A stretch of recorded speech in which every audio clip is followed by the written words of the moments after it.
ہادی و رہنما ہمارے علماء، ہو کبھی درپیش جو کوئی مسئلہ، پوچھ لیں حاضر ہوں ہم ان کی بارگاہ۔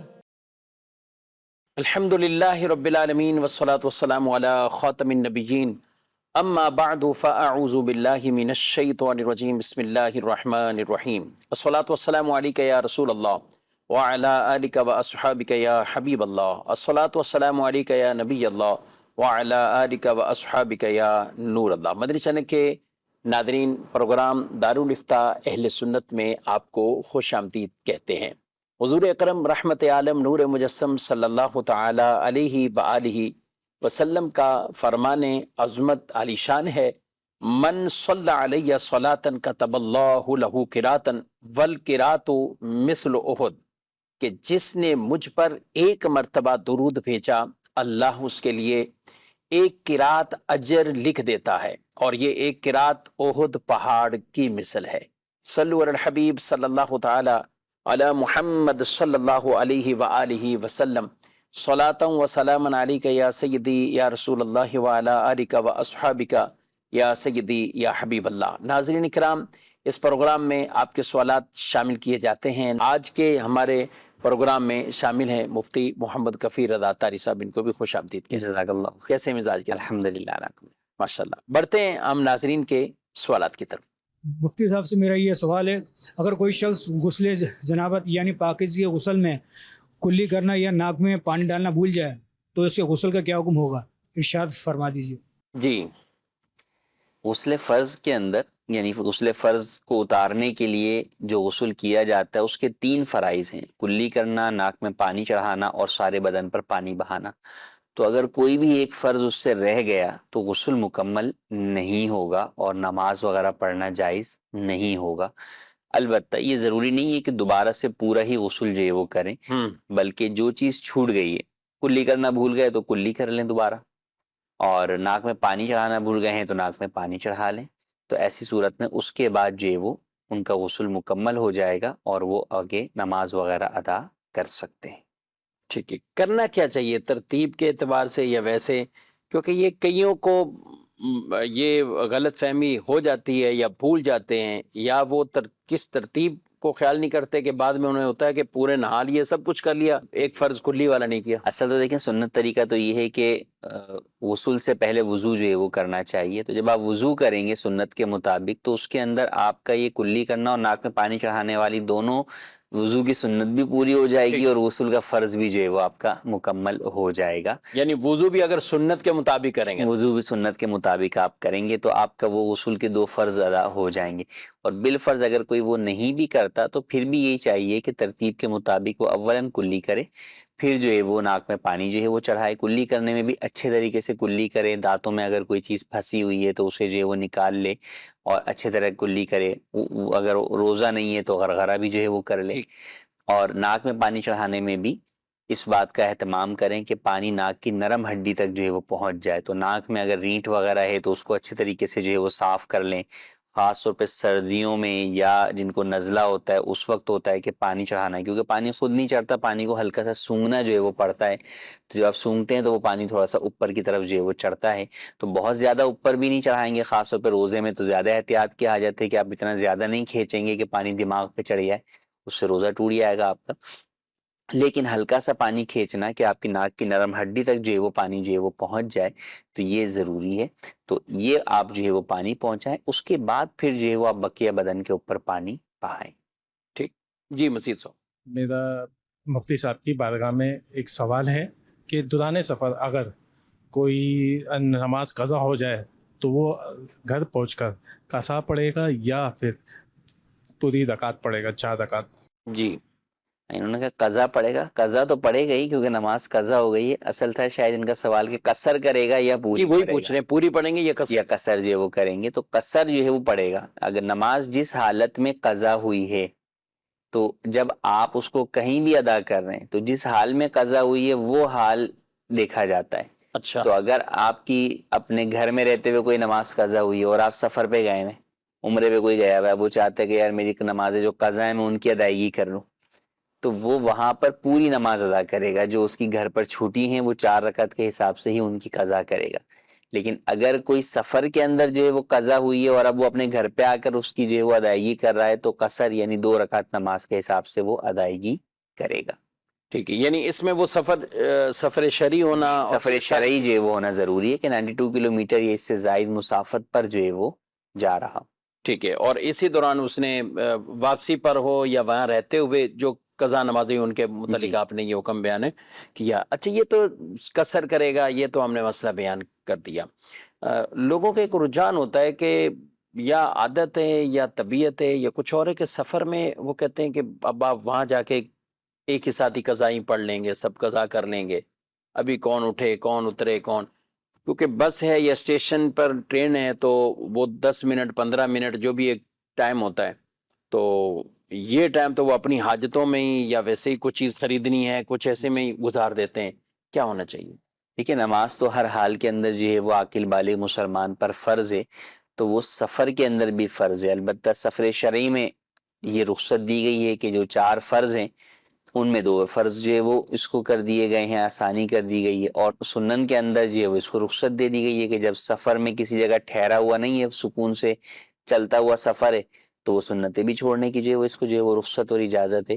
تو اب 2 رکعت نماز کے لیے بھی وقت نہ نکلنا یا نہ نکالنا تو یہ ہرگز جو ہے وہ درست نہیں ہے. نماز کی ادائیگی کا اہتمام ہونا چاہیے اور فکر ہونی چاہیے. آپ نے صحیح کہا کہ بعض لوگ جو عام حالت میں نماز ادا کرتے ہیں وہ بھی سفر کے موقع پر، اور خاص طور پہ خواتین، کہ بھئی اب ہم کہاں اتریں گے، کہاں وضو کی جگہ تلاش کریں گے، کہاں نماز پڑھیں گے، تو چلو رہنے دو، ہم بعد میں جو ساری نمازیں قضا کر لیں گے. تو ایسا ذہن رکھنا درست نہیں ہے. نماز کو وقت پر ادا کرنا یہ بھی فرض ہے. ان الصلاۃ کانت علی المؤمنین کتابا موقوتا، تو وقت باندھا ہوا فرض ہے نماز، تو لہٰذا وقت میں ہی ادا کریں گے. اور جو بلا عذر شرعی نماز قضا کرتا ہے تو یہ حرام اور کبیرہ جو ہے وہ گناہ ہے. تو لہٰذا نماز کو سفر میں بھی جو ہے وہ قضا نہیں کرنا چاہیے، اہتمام کرنا چاہیے. جہاں پانی کا بندوبست نہیں ہے وہاں آپ تیمم کر کے نماز ادا کریں گے.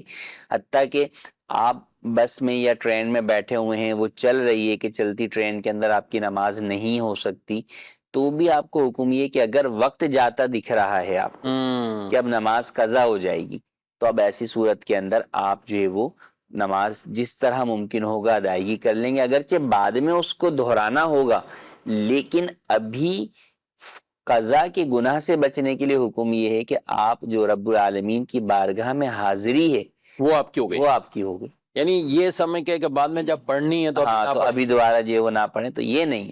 بلکہ بات یہ کہ آپ گناہ سے بچ رہے ہیں، کبیرہ گناہ سے بچ رہے ہیں، رب کی نافرمانی اور ناراضی سے جو ہے وہ بچ رہے ہیں، تو بالکل آپ کو نماز کا اہتمام کرنا چاہیے اور وقت پر نماز ادا کرنی چاہیے. اور اس کے اندر اہتمام کرنے والے جو ہے وہ اہتمام کر لیتے ہیں کہ کئی جگہوں کے اوپر ڈرائیور کو بول کر بس رکوا بھی دی جاتی ہے کہ بھئی نماز جو ہے وہ ادا کرنی ہے.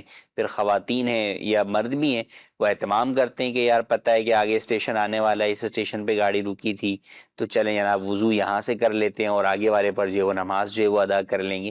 تو یوں مختلف اہتمام کرنے والے کرتے ہیں اور ہو جاتا ہے. تو کوشش کرنی چاہیے نماز کے لیے کہ نماز جو ہے. اچھا، پھر بعض لوگوں کو اس اعتبار سے سفر کرنے میں احتیاط کرتے ہیں کہ وہ سفر اختیار کرتے ہیں جس کے اندر نماز کا وقت جو ہے وہ کم آتے ہیں. جیسے جناب عشاء کے بعد انہوں نے سفر اختیار کیا، یا ان کو پتہ ہے کہ مغرب کے بعد سفر اختیار کیا کہ اب جو ہے وہ لمبا ٹائم ہے، عشاء جو ہے وہ کسی بھی ٹائم بیچ میں جو ہے وہ پڑھی جا سکتی ہے رات کے اندر. پھر فجر پڑھ لی، اب فجر کے ٹائم کے بھی اہتمام کرنا ہے کہ بھئی فجر سے پہلے کہاں گاڑی رکے گی اور کس طرح جو ہے وہ نماز ادا کرنی. تو یوں بہرحال جو ہے وہ اہتمام کرنے والے کرتے ہیں اور ہم بھی کریں گے تو انشاءاللہ ممکن ہے. آخر ہم بچے ساتھ ہوتے ہیں تو ان کے لیے سامان لینے کے لیے اترتے ہیں، سب چیزوں کا خیال کرتے ہیں. 4 لوگوں سے پوچھ رہے ہوتے ہیں بھئی اسٹیشن پہ گاڑی کہاں رکے گی، کیا ہوگا، کیسے ہوگا. تو وہی تمام چیزوں کا اہتمام ہمیں نماز کے لیے بھی کرنا چاہیے. اور یہ تو آپ سفر کی ہم نے بات کی، یا سفر میں بطور خاص کچھ اس طرح کے، یا شہروں میں رہتے ہوئے بھی مارکیٹ جانا ہے، ادھر ادھر جانا ہے، جی تو اس دوران بھی تو ایسے ٹائم کا خیال کرتے ہوئے کہ یہ میرا کام ہی 5 گھنٹے کا اور اس 5 گھنٹے میں پتہ چلے کہ عصر کی نماز ہی رہ گئی یا مغرب کی نماز رہ گئی، جی تو ان چیزوں کا یہاں یہ اہتمام یعنی جس کا ذہن ہوگا تو وہ سب کچھ کرے گا، ذہن نہیں ہے تو وہ عام گھر میں بیٹھا ہوا ہے، آفس میں بھی ایئر کنڈیشن بیٹھا ہوا ہے تو اس نے وہاں بھی نماز جو کا نہیں کرنا، لیکن اس کو چھوٹ نہیں ہے کہ یہ نہیں کہ ہم کہیں کہ نہیں خیال کر رہا تو اس کو بھی اپنی آخرت کا وہ سوچنا ہے، اور ہمیں بھی اپنے بچوں کو، گھر والوں کو بھی۔ قرآن مجید میں اللہ تعالیٰ نے یہ ارشاد فرمایا یا ایھا الذین آمنوا قوا انفسکم واہلیکم نارا، اے ایمان والو اپنے آپ کو اور اپنے گھر والوں کو آگ سے بچاؤ، اس آگ سے بچاؤ کہ جس کا ایندھن انسان اور پتھر ہے۔ رسول مکرم صلی اللہ تعالیٰ علیہ وآلہ وسلم باقاعدہ فجر کی نماز کے لیے آقا صلی اللہ علیہ وسلم اہل بیت اطہار رضی اللہ تعالیٰ عنہم اجمعین کے گھر پر، یعنی بی بی فاطمہ زہرا رضی اللہ تعالیٰ عنہ آپ کے گھر کے باہر آتے، اور یہ 6 مہینے تک بعض روایت کے مطابق اس سے بھی زائد عرصہ آپ آ کر ایک ندا دیتے، الصلاۃ، آپ نماز کے لیے کہتے رحمکم اللہ، اور وہ آیت مبارکہ جو اللہ تعالیٰ نے اہل بیت کی شان میں نازل فرمائی ہے تو اس کو آپ پڑھتے۔ سبحان اللہ، انما یرید اللہ لیذہب عنکم الرجس اہل البیت ویطہرکم تطہیرا، تو یہ آیت بھی پڑھتے اور پھر انہیں نماز کے لیے بھی کہتے۔ تو یہ ہمیں ترغیب بھی ہے، حکم بھی ہے کہ خود بھی پڑھنا ہے اور اپنے گھر والوں کو بھی ہمیں نماز پڑھانی ہے، ان کو اس کی بھی تلقین کرنی ہے۔ مفتی صاحب کی بارگاہ میں میرا سوال ہے کہ ایک شخص کپڑے کا کام کرتا ہے، دوسرا اس کو پیسے دیتا ہے کہ آپ کپڑا لے آئے اپنی مرضی سے، اور اس کی پرافٹ 5 روپے میٹر مجھے دے دیں، ایسا کرنا کیسا ہے؟ جی، کپڑے کا کاروبار ہے، 5 روپے پر میٹر اس کو یہ پروفٹ دیں گے، کیا کہتے ہیں؟ دیکھیے ایسا کرنا تو جو ہے وہ جائز نہیں ہے۔ اس کے اندر کہ آپ کسی شخص کو جو ہے وہ انویسٹمنٹ دیتے ہیں، رقم دیتے ہیں کہ اس سے آپ مال خرید لیں اور جناب مجھے یہ پروفٹ دیں، تو بات یہ کہ اگر آپ انویسٹمنٹ بطور پارٹنرشپ کر رہے ہیں تو پارٹنرشپ میں تو نفع نقصان دونوں کی بنیاد پر پارٹنرشپ ہوتی ہے، پہلی بات۔ دوسرا یہ کہ اس میں نفع کا جو مقدار طے کی جاتی ہے وہ پرسنٹیج کے اعتبار سے طے کی جاتی ہے، وہ فکس اماؤنٹ طے نہیں کیا جا سکتا، کیونکہ فکس اماؤنٹ میں پرابلم یہ ہے کہ اگر نفع اتنا ہوا ہی نہیں تو بھی اس کو آپ کو تو 5 روپے دینے ہی ہیں، جبکہ آپ پرسنٹیج کے اعتبار سے کریں گے کہ بھائی جو بھی نفع ہوگا وہ 50% لیں گے، تو ٹھیک ہے، اگر 2 روپے نفع ہوگا تو دونوں کا 1 روپے ہو جائے گا، اور 10 روپے نفع ہوگا تو دونوں کا 5 روپے جو ہے وہ ہو جائے گا۔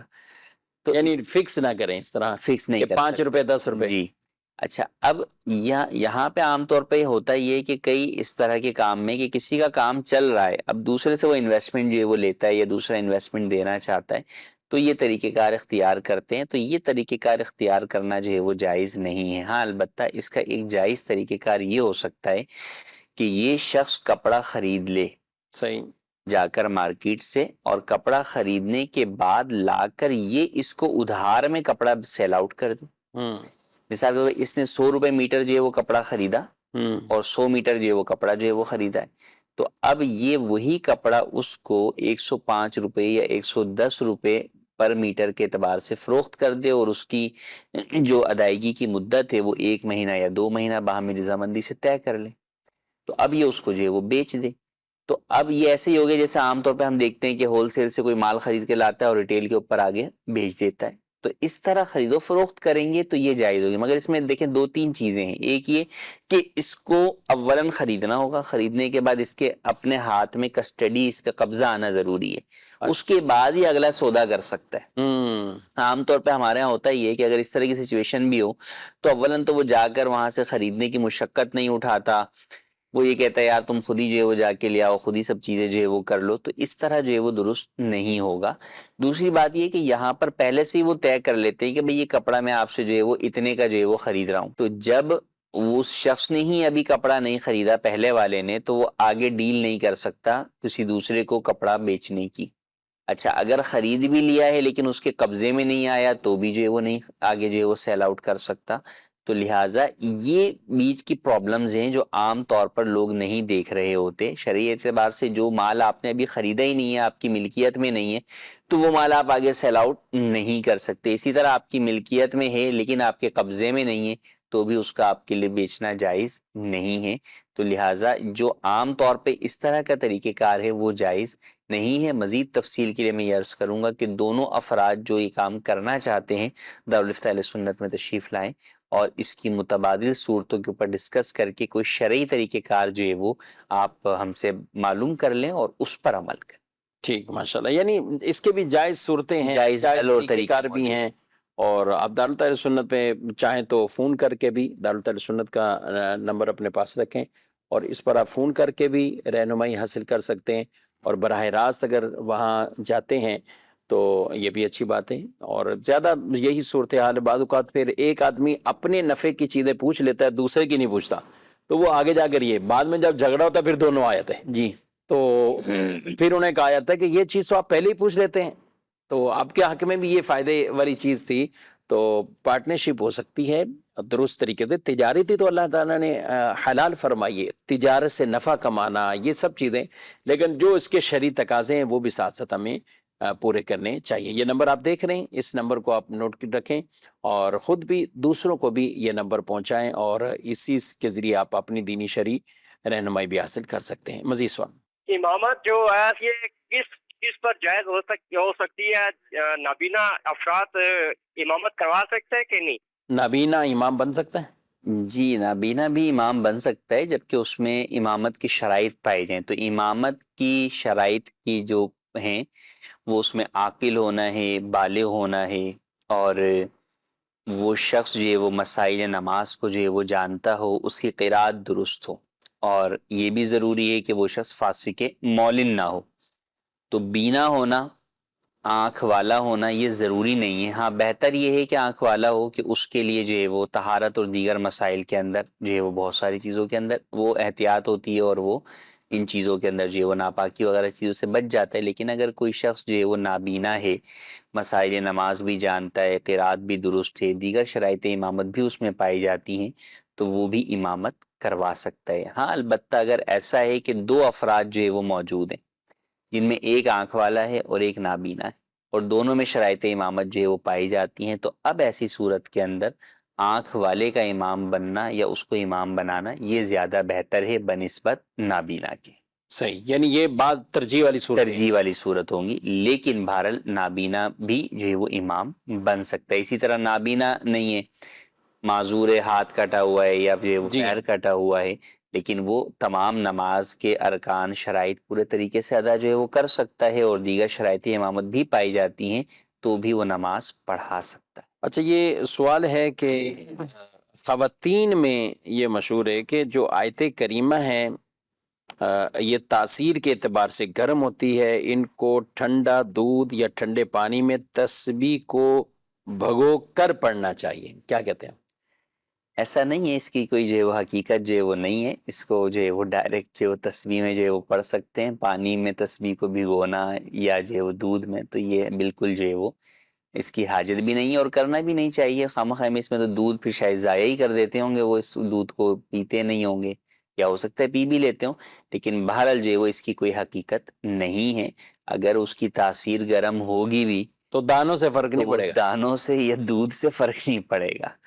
تو اس کے لیے جو کئی دفعہ ہوتا ہے کہ اس طرح کے جو وظائف ہوتے ہیں، اس کے لیے علماء یا صوفیہ یہ فرماتے ہیں کہ بھئی اول آخر درود پاک جو ہے وہ پڑھ لیں، تو وہ درود پاک جو ہے وہ اول و آخر جو ہے وہ پڑھنے کا کہا جاتا ہے۔ تو اس میں یہ دودھ میں یا پانی میں دانے ڈالنے سے یا تسبیح ڈالنے سے کچھ نہیں ہوتا۔ ٹھیک، مزید سوال؟ میرا مفتی صاحب سے سوال ہے کہ اگر والد صاحب کا انتقال ہو جائے، کاروبار میں جو حصہ ہوتا ہے اس میں بہنوں کا بھی حصہ ہوتا ہے، تو اس میں بہنوں کی رضامندی سے وہ حصہ شامل کر لیا جائے، یا ان کا حصہ فوراً ان کو دے دیا جائے، یا حصہ شامل کر کے اس کا ان کا منافع بھی دے دیا جائے؟ کا جواب ارشاد فرما۔ جی، بڑا اہم مسئلہ ہے، اور کئی لوگوں کو، کاروباری لوگوں کو یہ مسئلہ درپیش ہوتا ہے، کیا فرماتے ہیں؟ دیکھیں ان کا حصہ تو ہے، اب فوراً دینا ہے یا بعد میں دینا ہے یہ ان کی رضامندی کے ساتھ آپ طے کر سکتے ہیں۔ فوراً بھی ان کی رضامندی سے جو ہے وہ آپ ان کو جو ہے وہ دے سکتے ہیں، اور اگر وہ کہتی ہیں کہ نہیں بھئی ہم کاروبار میں ہی لگا دینا چاہتے ہیں، تو آپ بالکل یہ بھی جو ہے وہ کر سکتے ہیں۔ مگر اصل ہوتا یہ کہ جب کاروبار بڑھتا ہے یا آگے جا کے نقصان ہوتا ہے، تو پھر پرابلم جو ہے وہ ہوتی ہے کہ اب نقصان ہو گیا، تو اب وہ یہ کہتی ہیں بھئی ہم تھوڑی چلا رہے تھے کاروبار، تو تم چلا رہے تھے، نقصان سارا تمہارا۔ تو یہ نہیں ہوگا۔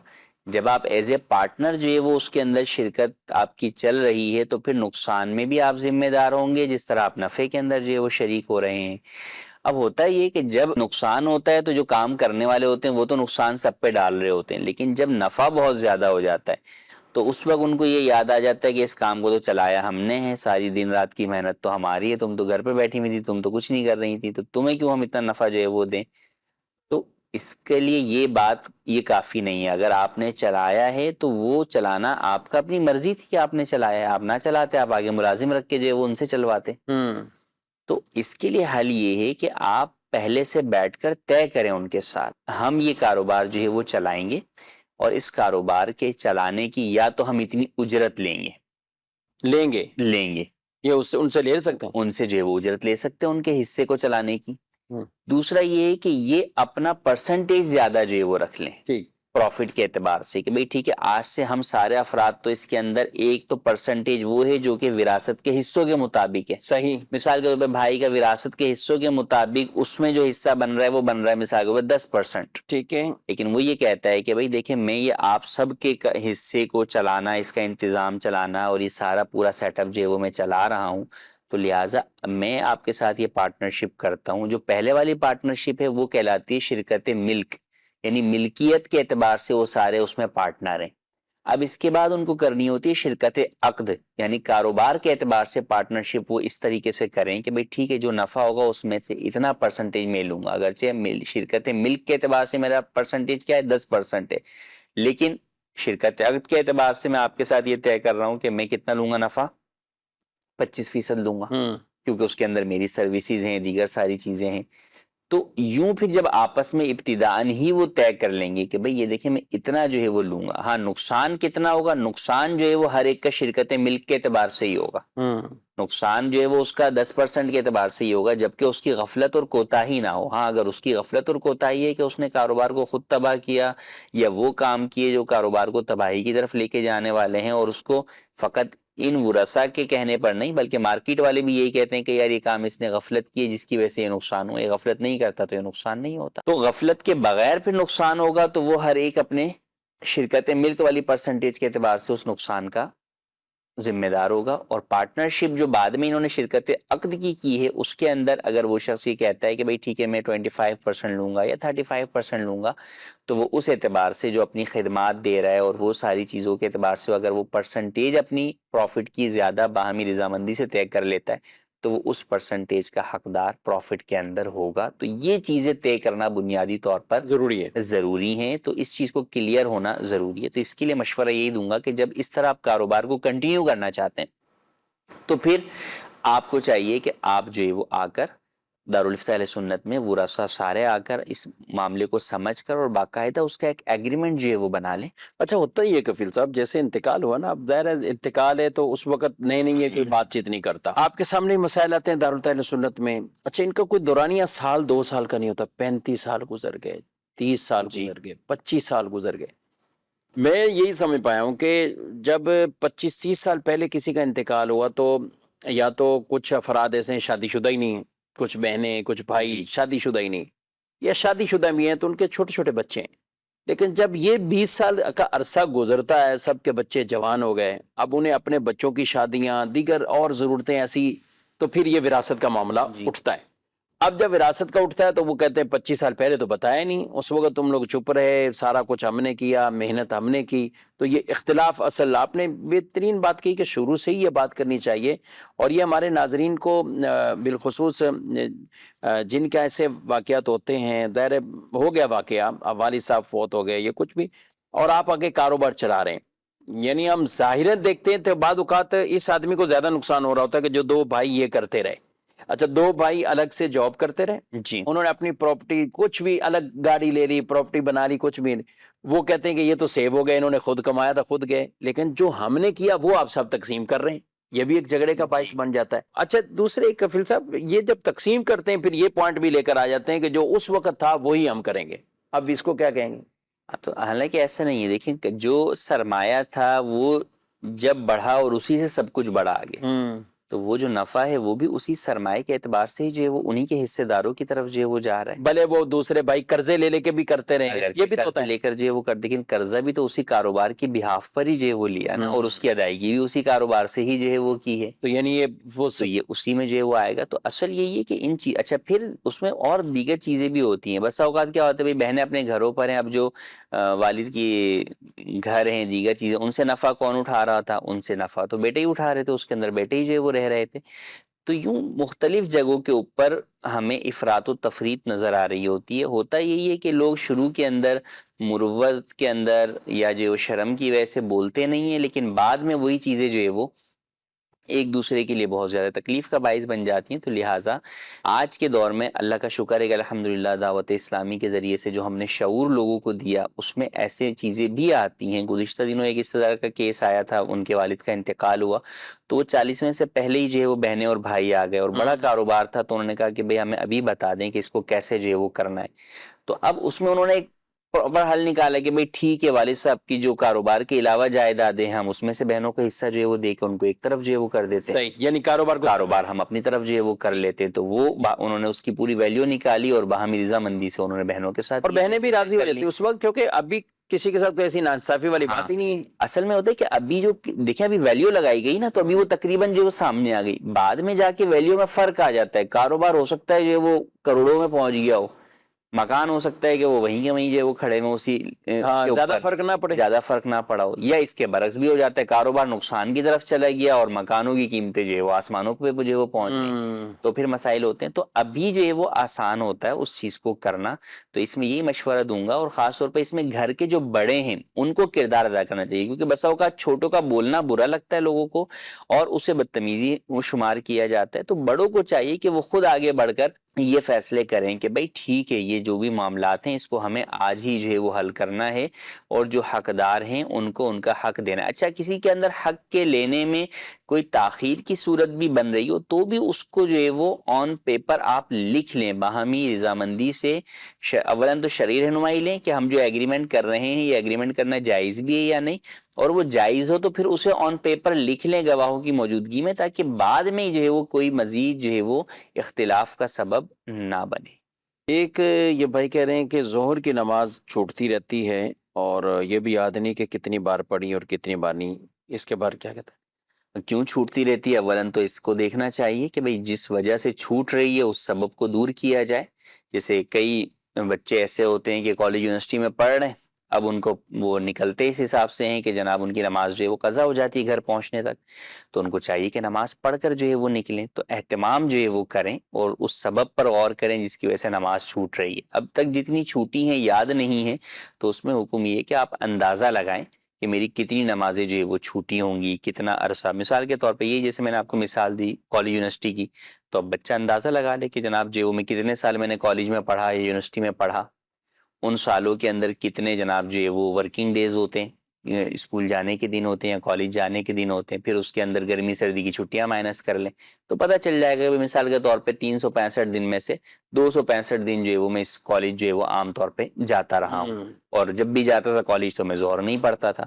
تو یوں اندازہ نکل گیا کہ بھئی جناب جو ہے وہ 265 دن جو ہے وہ, اب کالج اگر اس نے جو ہے وہ 2 سال پڑھا ہے تو بھئی 265 اور 265 جو ہے وہ میں پلس کر لیا اس نے کہ بھئی اتنی ظہر کی نمازیں مجھ پر قضا ہیں جو کہ میں نے ادا کرنی ہے. یعنی یہ آپ اندازہ لگانے کا ایک طریقہ کار بھی بتا رہے ہیں, اور یہ اچھا طریقہ ہے. مطلب اس طریقے یہ نہیں کہہ سکتے کہ چلو کچھ پڑھ لیں بقیہ سب ہو گئی, نہیں یہ نہیں ہو سکتا کہ آپ مطلب اندازہ کر کے آپ کو ایک لمٹ مقرر کرنی پڑے گی, اور اندازہ بھی کچھ کرائن سے ہی لگانا ہے نا, سوچ و بچار کرنے کے بعد ہی. کہ اندازے کا کہتے ہیں نا لوگ بس اوقات یوں کہتے ہیں ٹھیک ہے کوئی بھی پھر لگا لیتے, ہاں کوئی بھی اندازہ, تو یوں نہیں. تو اسی لیے میں نے مثال دے کے سمجھایا کہ آپ یوں اس طریقے سے چیزوں سے اندازہ لگا کر قریب قریب پہنچنے کی کوشش کرتے ہیں. امام صاحب سے کہتے ہیں کہ نماز جو ہے وہ امامہ شی پہن کر آپ نماز پڑھائیں, لیکن امام صاحب نہیں باندھتے, یا کبھی باندھتے کبھی نہیں باندھتے. دوسرا یہ کہ حافظ قرآن کو مستقل پیش امام بنا کے رکھنا, اس پہ بھی کچھ آپ رہنمائی کریں. بہرحال جو ان کا پہلا پوائنٹ ہے, کیا کہتے ہیں؟ دیکھیں امامہ باندھنا سنت ہے, اور امامہ باندھ کر نماز پڑھنے کا زیادہ جو ہے وہ ثواب بھی ہے, لیکن یہ امامت کی شرائط میں سے نہیں ہے. تو امام یعنی کو نماز ہونے اور نہ ہونے کے اعتبار سے. جی تو نماز جو ہے وہ امام کی بغیر امامے کی بھی جو ہے وہ ہو جائے گی. ٹوپی پہن کے بھی اگر امام نے نماز پڑھائی ہے تو نماز جو ہے وہ ہو جائے گی. ہاں امام کو چاہیے کہ بہرحال ہمارے ہاں منصب امامت جو ہے وہ لوگ چاہتے بھی ہیں کہ امام صاحب جو ہے وہ امامہ پہن کر پڑھائیں، اور عام طور پر جو ہے وہ امامہ پہنتے بھی ہیں. تو امام صاحب کو بھی چاہیے کہ اس معاملے میں جو ہے وہ احتیاط بھی کریں اور ثواب حاصل کرنے کی نیت سے جو ہے وہ امامہ باندھ کر ہی جو ہے وہ نماز پڑھائیں. یعنی بعض ایسے عمل ہوتے ہیں کہ جن کی وجہ سے مقتدیوں میں خامخواہ کی ایک وحشت پیدا کرنا، مقتدیوں کے اندر ایک ناراضگی والی کیفیت پیدا کر دینا، تو یہ بھی مناسب نہیں. ائمہ کے لیے یہ چیز بھی مناسب نہیں ہے. ٹھیک ہے، ہم یہ نہیں کہتے کہ مقتدی امام کے اوپر ایسے بن کے بیٹھے ہوں کہ وہ ہر چیز کے اندر وہ پڑے رہیں کہ لباس یوں ہو تو یہ چیز یوں ہو تو یہ چیز یوں ہو.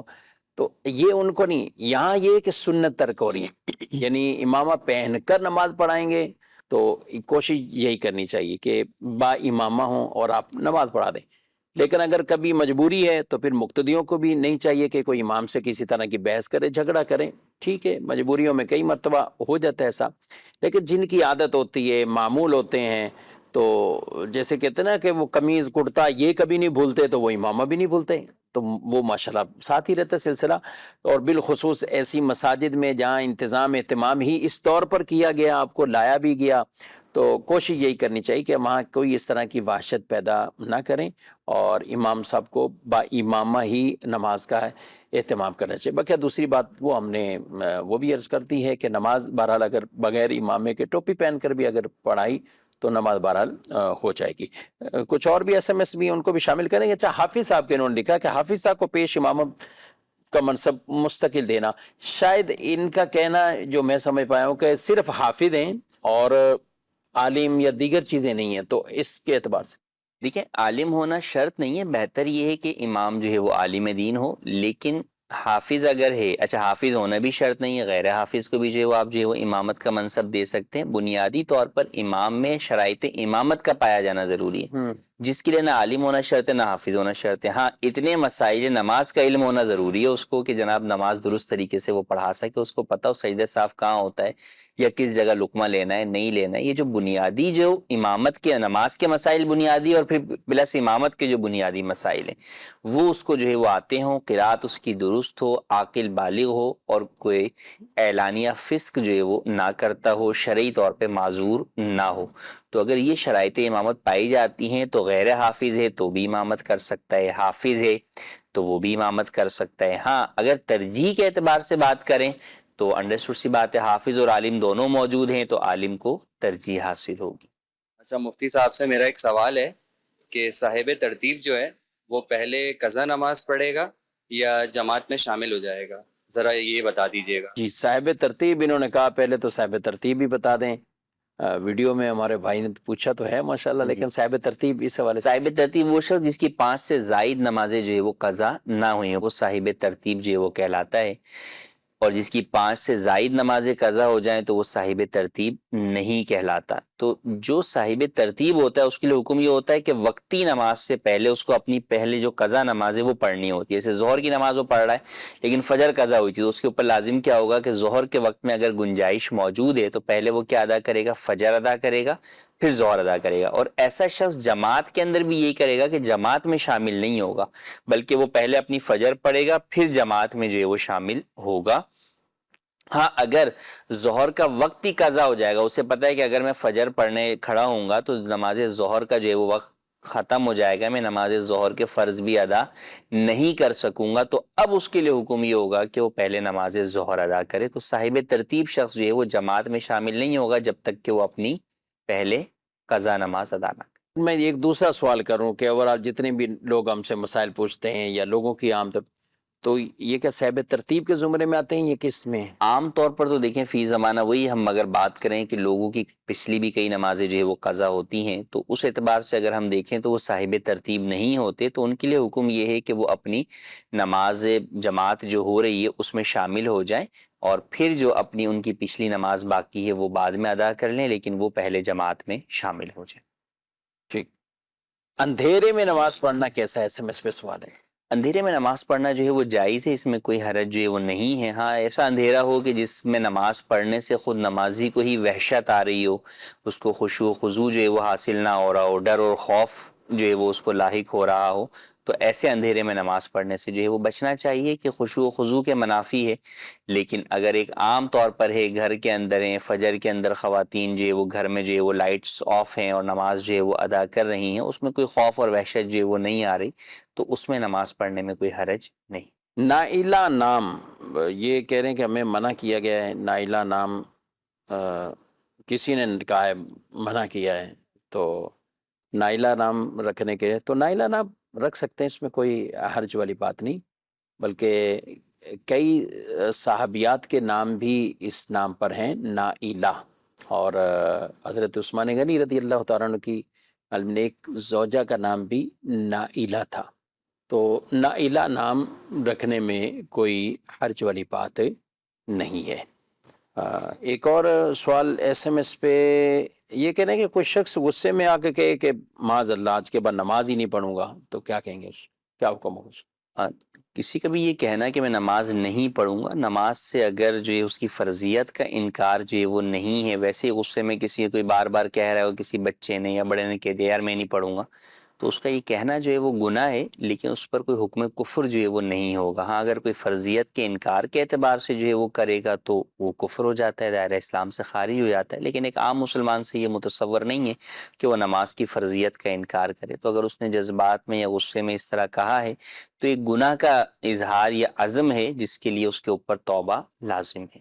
اللہ تعالیٰ ہمیں علم دین کا نور عطا فرمائے اور سمجھ کر سیکھ کر احکامات اور پھر اس پر عمل پیرا ہونے کی سعادتیں عطا فرمائے۔ پروگرام کا وقت اپنے اختتام کو پہنچا ہے، آپ سے اجازت چاہتے ہیں، فی امان۔